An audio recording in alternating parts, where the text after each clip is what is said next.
On the Constitution Working Group. Recommendations are on page 58. As Chairman of the Constitution Working Group, I will move the proposals.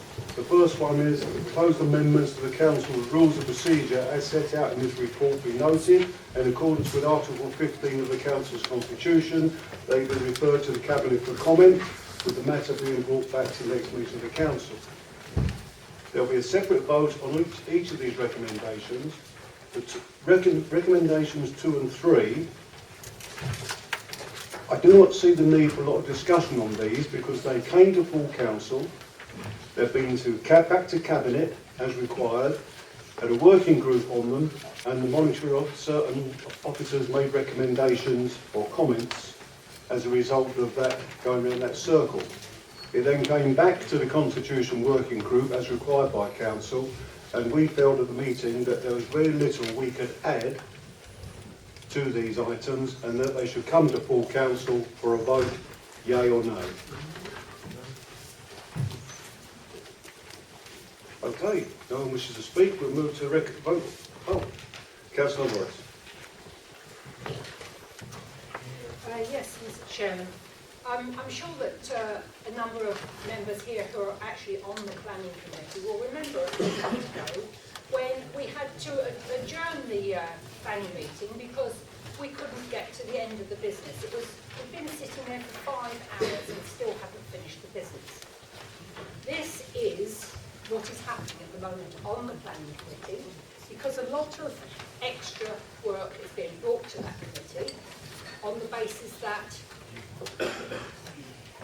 members of this committee, this council, are asking that the chairman brings business to the planning committee.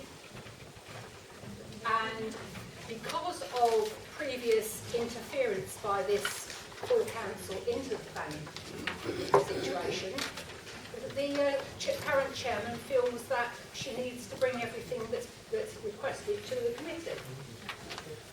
And sometimes those people that ask for the stuff to come can't be bothered to turn up to the planning committee. Consequently, we are constantly having a lot of planning applications come before us which don't need to be.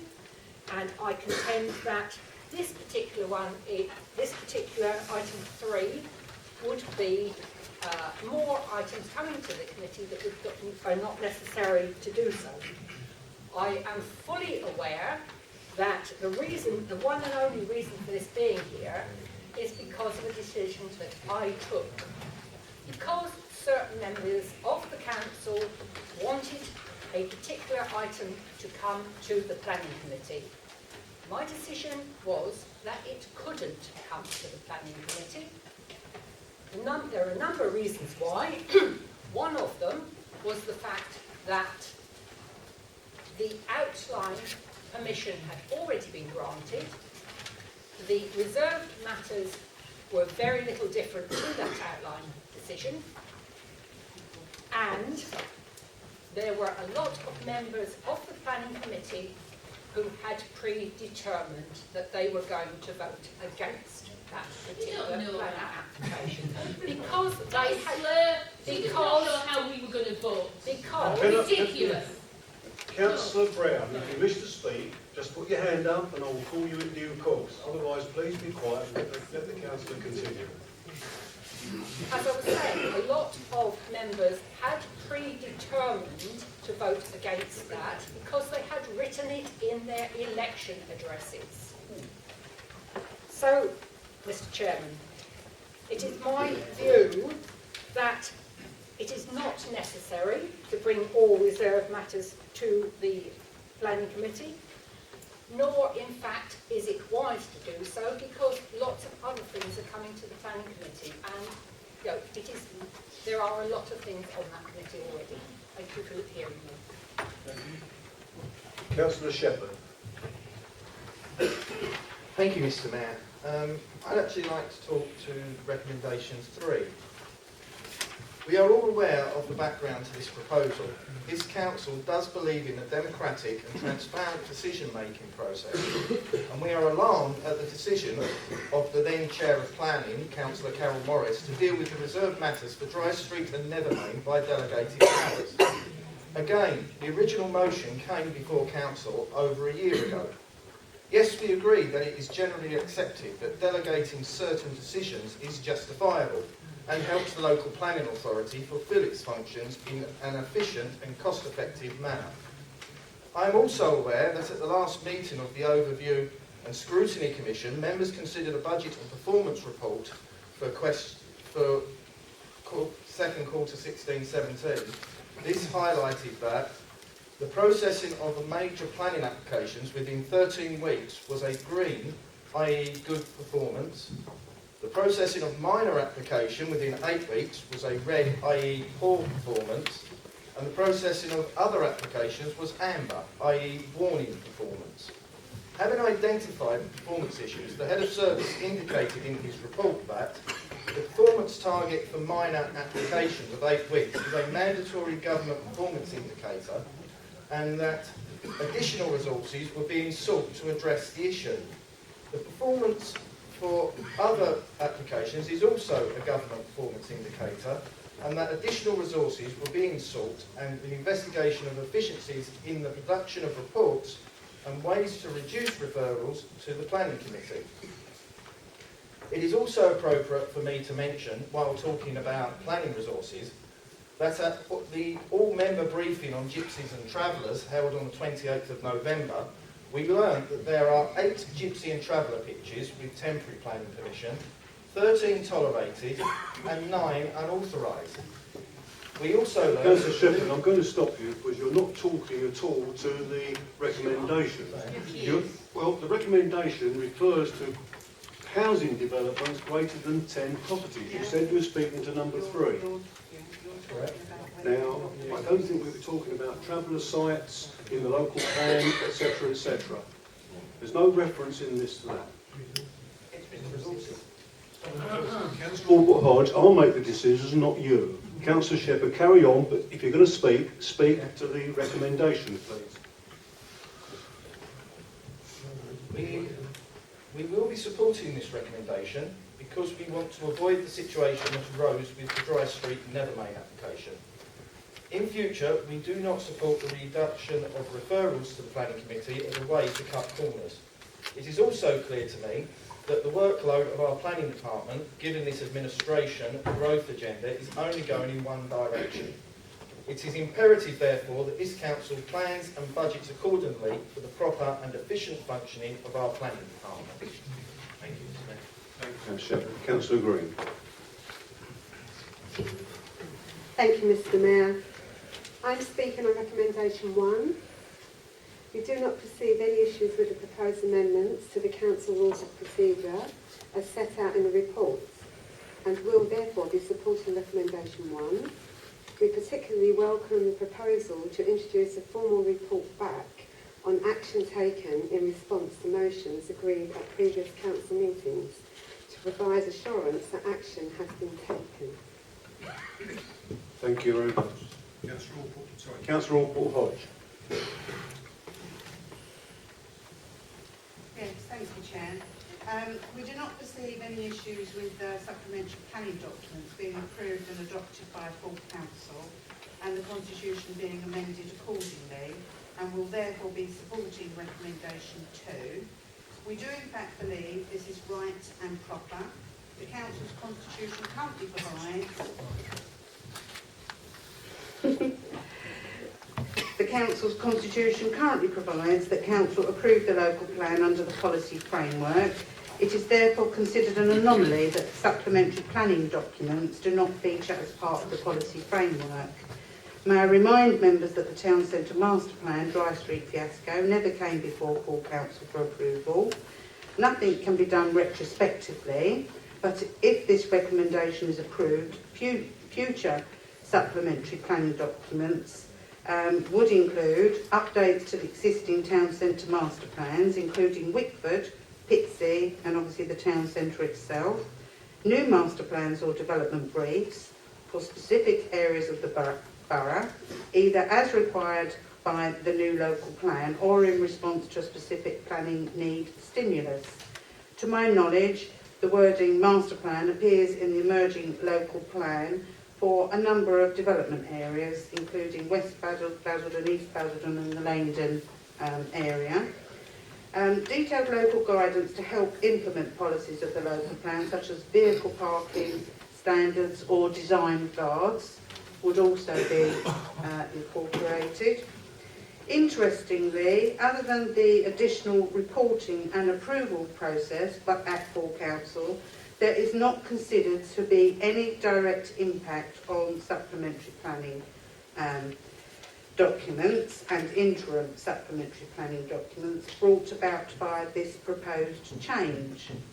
The additional approval by full council will not add or subtract any material weight to their validity in the determination of planning applications in the borough.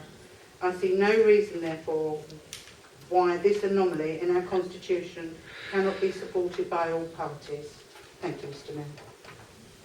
Councillor Smith. Thank Councillor Smith, I've got 3 further speakers. Maybe they put their hands up as soon as I say that. Councillor Smith. Thank you. Well, I want to speak about the future of the Never Main Dry Street site, rather than go over old ground. There's 2 further phases which will create another 544 dwellings. And when this was about to be signed off, I did raise with Councillor Morris my concerns from a planning aspect. And the number of streets on the development that's already got planning permission are going to be private roads near a hospital. Imagine buying one of those houses. People going to the hospital and park up there.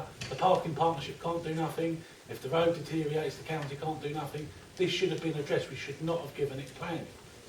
And then April this year, our dear friends Redrow Homes and their colleagues, the Homes and Communities Agency and the college, go cap in hand to get 3 million from the county to help the college leading into this site. When, if the site wasn't feasible in the first place, this should have been dealt with. And I think with the other 544 homes awaiting planning permission, it needs to be discussed at a planning committee meeting, and the ward members need to be there to ensure, whether you agree with the development or not, the residents of the borough, if they choose to buy houses there or outside whoever, they live in a good, sustainable area, not a hotspot for commuter parking because it suits the profit lines for Redrow Homes, who try and use their blood money in the town to sweeten the coffers up.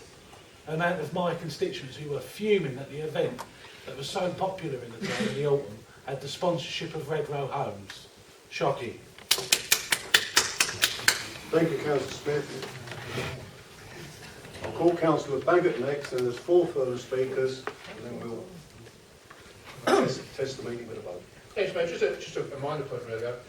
It's with regard to recommendation 2. I mean, in the past we've had the Hitsy master plan, we've had other master plans. I think as a ward councillor, I'd be really dischuffed if something that was integral and quite important to the ward that I represented was coming to full council for potentially 38 other councillors that don't have an interest in that ward to maybe pontificate, give their thoughts onto, and then vote against or disagree with something that as a ward councillor you are more versed to understand. So I think it also seems very undemocratic that all of a sudden ward councillors are going to be outnumbered in theory on a ratio of 39 to 3 on matters actually really important for the development of their ward. Thank you. Councillor Schrader. Thank you, Mr. Mayor. I don't have any particular objection to recommendation 1, in the sense that I've not got any objection to it being referred back to Cabinet. There are a couple of bullets under that heading that I would encourage Cabinet to look at before it's sent back to full council. In particular, 11K2 and snagging supplementary questions. I don't really understand what the problem is with that. If a councillor is asked a question, doesn't want to use their supplementary question, I don't see why it should preclude another councillor who may feel that they have something they wish to contribute from taking that opportunity. Quite often councillors feel they have something to contribute to a debate. Sometimes what they should contribute is silence, but nonetheless, if they feel so disposed, I don't see what the issue is. And also with 11J, and this idea that we're going to impose a five-minute time limit on answers to member questions. In the words of that great philosopher Admiral Akbar, it's a trap. That is clearly so that an opposition councillor can frame a question in such a way that they'll get a sound bite and then they can put it in their leaflet. And I think this administration often gets accused of filibustering when actually what cabinet members are doing is giving a proper full answer to a question. And I think 5 minutes doesn't even allow you to scratch the surface of a serious question. I just wanted to refer briefly to recommendations 2 and 3. I'm in complete agreement with Councillor Mrs Morris on that issue. The workload of the planning committee at present is fairly monstrous. And I just think that the idea that this is all about that one case, and I think it's using a sledgehammer to crack a nut. Because people objected to that one decision, we're now seeking to massively overload the work of not just the committee, but obviously of our planning officers as well.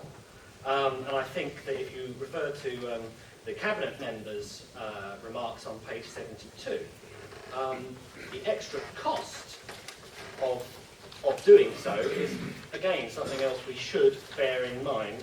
And I have very similar feelings in relation to cost and time with regards to recommendation 3, and again the cabinet member put the case perfectly on page 73 in his remarks.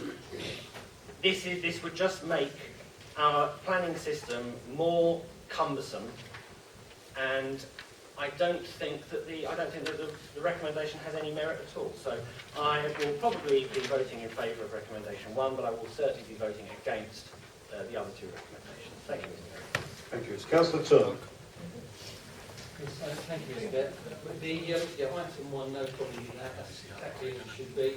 Constitution calls for that. Item 2 and 3 are nothing more than vanity projects, and we should all be clear about that.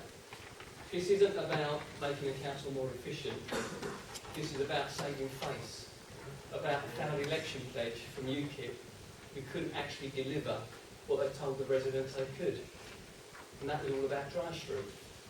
They came in on a fanfare of we're going to save this territory for you, having been warned by me personally that they weren't able to do that. Objection, Mr Mayor. It's not speaking to the item. Thank you. Object. Please stand up. Tell me which standing point of order you're referring to. You need the blue sheets. Truth hurts, Lynn. Truth hurts. It is in the Constitution, Mr Mayor. It's not speaking to follow Councillor Dad's example. He says 11K. Oh dear, oh dear. 11K. He was correct, but Oh dear, oh dear. And this has been the whole reason behind these changes. Now, I don't own the planning committee anymore. That's taken out of my hands. But am I confident the chairman of that planning committee can discharge these 2 herself? Yeah, absolutely. Not what you said before. Absolutely. Councillor Brown, you're down to speak, and no doubt you will. Absolutely. Because, Mr Mayor, these are quasi-judicial functions. Councillor Carol Morris absolutely is competent in her decision making. The reason we are discussing these is not because she was incompetent, it's because other members didn't like the decision she made. And that was all it was. So the item 2 and 3 we're going to be voting against. We think these should stay where they are. They should stay with the chairman of the planning committee. And that chairman, whoever it is, should be able to deal with those 2 under guidance from the officers, guidance from the professionals, in making sure that whatever the planning determination is before them, they can discharge their responsibilities. And it's as simple as that. And we should be honest and say these are political movements. It's not in the interest of this council to fetter our efficiency and effectiveness with items like this that are, as I said at the beginning, vanity projects. Thank you, Mr. Mayor. Councillor Brown. I wasn't planning on speaking, so I've not got anything prepared. I just think it's important that I can say a couple of things about what our fellow Councillor Morris accused of the members of earlier, and her reasons for why we now hear that she didn't bring those 2 applications forward. At the time she said that they didn't need to be. At the time she made statements about members not being able to understand the issues, implying that we're too stupid to understand basic planning. And now she tells us tonight the reason why she didn't was because there was some fear that already some members of that committee were predisposed to make a particular decision that she may not have liked. We all know the advice we get from our legal officers on those evenings. If something was in somebody's election brief saying that they would not be able to vote for that, and that person happened to be on the committee, I am sure that our officers would have acted upon that, because that is what they're there to do. So the fact that Carol tonight is telling us the reason why she didn't was because they were worried what other members might vote is very concerning. The applications I brought before planning have, on the whole, there have been a couple where I disagreed with officers, and as it turned out, the rest of the planning committee also disagreed with officers and voted the way that I was feeling as well. And yes, we have had some that have come forward because members of this council have asked them to come forward, including 2 cabinet members sitting on your front row. I feel it's important that if a ward councillor comes to me and says, this is of major concern to one of my residents, a group of my residents, 10, 15 of my residents, then that should be heard before the committee. I have made those decisions in line with officer recommendation and help. And I feel that it is unjust to say that this is why this is before you. Yes, I disagreed with Carol's decision. It's not one that I would have made, but this is not what tonight's about. Tonight is about a 6, 8, 10-month process that members of this council have gone through with officers to try and make this council run more smoothly, and nights like this get more business done. Because we have been elected here in order to carry out business for our residents, not to sit rehashing whether or not Councillor Morris made a good or bad decision. That is irrelevant. That's been dealt with. I'm really pleased to hear that Councillor Turner now has some faith in me after the hideous things he said last time about how a Labour chair of planning would be his biggest nightmare. You did indeed. That's all I want to say. I want to say really a big thank you to all the officers who have helped with this process, the hours that we spent with Paul and other officers to try and get the small things we can agree on. What is the biggest shame is that this is all we can agree on. And we should be, being able to work smarter and better than that. Thank you. Thank you very much. Councillor Moore. Thank you, Mr. Mayor. I just want to make a point on item 2. I'm a little bit concerned that we don't get confused about what a supplementary planning document is. And I want to make the point that the local development scheme is how that is kept up to date and valid. It is a statutory requirement for the council to keep the LDS timetable up to date. At present, should the timetable need to be updated to reflect the passage of time and progress, advancement or challenges with the local plan preparation programme, the Cabinet Member for Planning is given the delegated authority to make amendments to the LDS timetable to ensure the Council remains compliant with legislation. The Cabinet Member is restricted by what he can do. He can't introduce new documents or remove documents from the LDS without returning the LDS to Cabinet for approval. This is an important time-responsive delegation as it removes the risk of non-compliance on this issue. As an alternative, if this is approved as part of the SPD, the supplementary planning document, it would be necessary to call an extraordinary council meeting to consider the changes should the next scheduled council meeting be some time away. Thank you, Mr. Mayor. Thank you, Councillor Moore. I don't propose to wind up on what's been said. I think it's quite clear. The first item is to go back to the Cabinet with the recommendations from the Constitution Working Group. And the other 2 items have been discussed fully, not only quite fully tonight, but also fully in the past. I think members are fully aware what they mean and the understanding of them.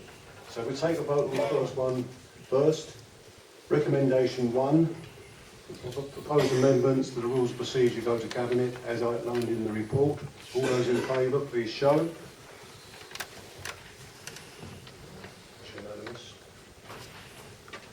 Item 2, supplementary planning documents, SPD, be approved and adopted by full council and the council's constitution be amended accordingly. All those in favour, please show.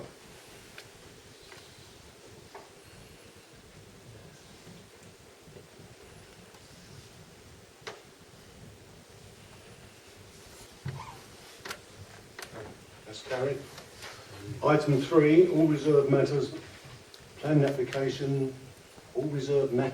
applications relating to housing developments greater than 10 properties be for determination by the planning committee and the council's constitution be amended as appropriate to reflect this. All those in favour, please show.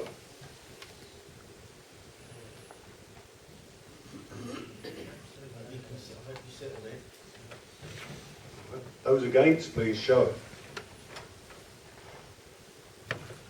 That is carried. We'll now move to item 11, notices of motion. Councillor Gordon.